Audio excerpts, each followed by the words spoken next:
ડેડિયાપાડાના MLA Chaitar Vasava જ્યારથી જેલમાંથી બહાર આવ્યા છે ત્યારથી ખૂબ જ સક્રિય દેખાઈ રહ્યા છે.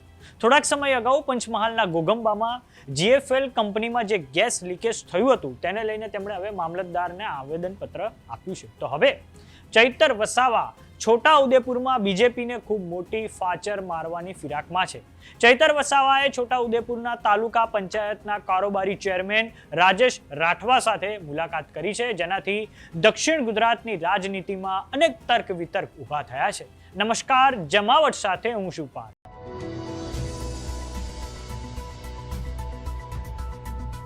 ડેડિયાપાડાના એમએલએ ચૈતર વસાવાએ છોટા ઉદેપુર બીજેપીને ખૂબ મોટી ફાચર મારવાનું નક્કી કરી લીધું હોય તેવું લાગી રહ્યું છે.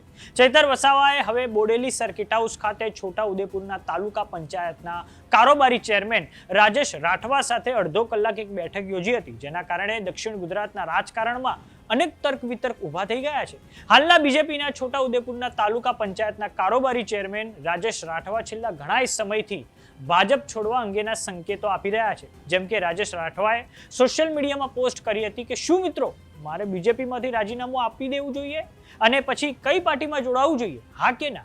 અન્ય એક પોસ્ટ જેમાં રાજેશ રાઠવા દ્વારા લખવામાં આવ્યું છે કે દેખો દેખો કોણ આયા, આવા નારા કોના માટે લાગશે. બોડેલી સર્કિટ હાઉસમાં આ મુલાકાત અંગે પૂછવામાં આવતા ચૈતર વસાવાએ રાજેશ રાઠવાના આમ આદમી પાર્ટીમાં જોડાવા અંગે સીધો જવાબ આપવાનું ટાળ્યું હતું. તેમણે જણાવ્યું છે કે આજે ગોગંબા ખાતે એક કાર્યક્રમ હતો જેમાં વિવિધ પક્ષો અને સમાજના આગેવાનો હાજર રહ્યા હતા. રાજેશ રાઠવા તેમને મળવા આવ્યા હતા, પરંતુ આપમાં જોડાવા અંગે કોઈ વાતચીત હજુ સુધી નથી થઈ. તો આ સાંભળો ચૈતર વસાવાએ શું કહ્યું છે.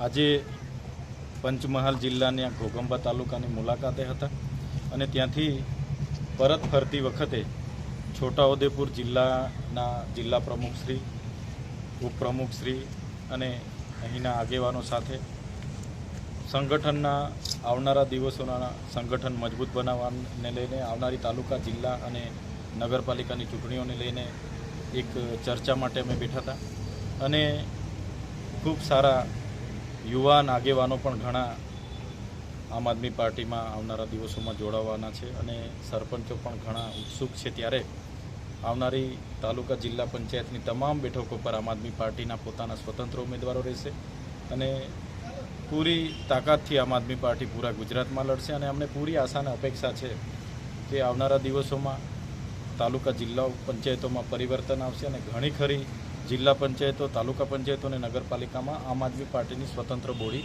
બનશે એવી અમને પૂરેપૂરી અપેક્ષાઓ પણ છે. સાહેબ, આજે રાજેશભાઈ લગામીવાળા જે છે કારોબારી અધ્યક્ષ, એ આપની મુલાકાતે આવ્યા હતા, તો એવો આપ પાર્ટીમાં જોડાશે? આજે જે અમારો કાર્યક્રમ ઘોગંબા ખાતે હતો એમાં બિન રાજકીય કાર્યક્રમ હતો. એમાં કોંગ્રેસના પણ ઘણા અગ્રણીઓ, જે આપણા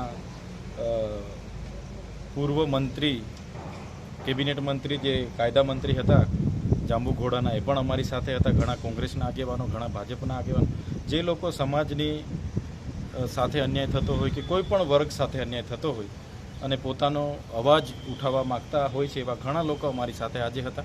ત્યારે જોડાવાની કે એવી કોઈ વાત નથી થઈ, પણ ક્યાંય પણ અન્યાય થાય, કોઈની સાથે પણ વહીવટી તંત્ર કે કોઈ પણ લોકો અન્યાય કરે તો અમે બધા એક થતા હોય છે. અનેક પ્રોગ્રામો એના અમે અહીંયા આવીએ તો પ્રોફેસર અર્જુનભાઈ રાઠવા અમારી સાથે હોય, સુખરામભાઈ રાઠવા હોય, એ જ પ્રકારે ભાજપના પણ ઘણા આગેવાનો અમારી સાથે હોય છે. એટલે એના ભાગરૂપે આવ્યા હશે, પણ આવી જોડાવા બાબતની કોઈ અમારી ચર્ચાઓ નથી થઈ.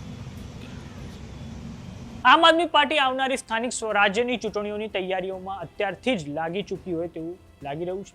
તે પોતાના સદસ્યતા અભિયાન અંતર્ગત બીજેપી અને કોંગ્રેસના નેતાઓને આપમાં જોડી રહી છે. ત્યારે હવે છોટાઉદેપુર જિલ્લામાં રાજેશ રાઠવાની ચૈતર વસાવા સાથેની આ મુલાકાતથી ત્યાંના જિલ્લાના રાજકારણમાં ગરમાવો આવી ગયો છે. એ તો હવે ભવિષ્યના ગર્ભમાં છે કે આમ આદમી પાર્ટી તેના આ અભિયાનમાં કેટલી સફળ થાય છે.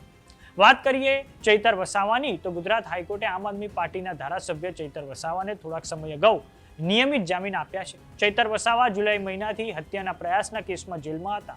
જસ્ટિસ એમ.આર. મેંગડેએ ચૈતર વસાવાની જામીન અરજી પર સુનાવણી કરી હતી. હાઈકોર્ટે તેમને એ શરતે જામીન આપ્યા છે કે તેઓ 1 વર્ષ સુધી નર્મદા જિલ્લાના ડેડિયાપાડા તાલુકામાં પ્રવેશ કરી શકશે નહીં. તો હવે રાજેશ રાઠવાની ચૈતર વસાવા સાથેની મુલાકાતને લઈને તમારું શું માનવું છે અમને કોમેન્ટ બોક્સમાં લખીને જરૂર જણાવો. જો તમે અમને યુટ્યુબ પર જોઈ રહ્યા તો સબસ્ક્રાઇબ કરો, જો તમે અમને ઇન્સ્ટાગ્રામ અને ફેસબુક પર જોઈ રહ્યા તો ફોલો કરો. સાથે જ અમારી વોટ્સઅપ ચેનલ આવી ગઈ છે, જોઈન કરવાનું ના ભૂલતા. નમસ્કાર.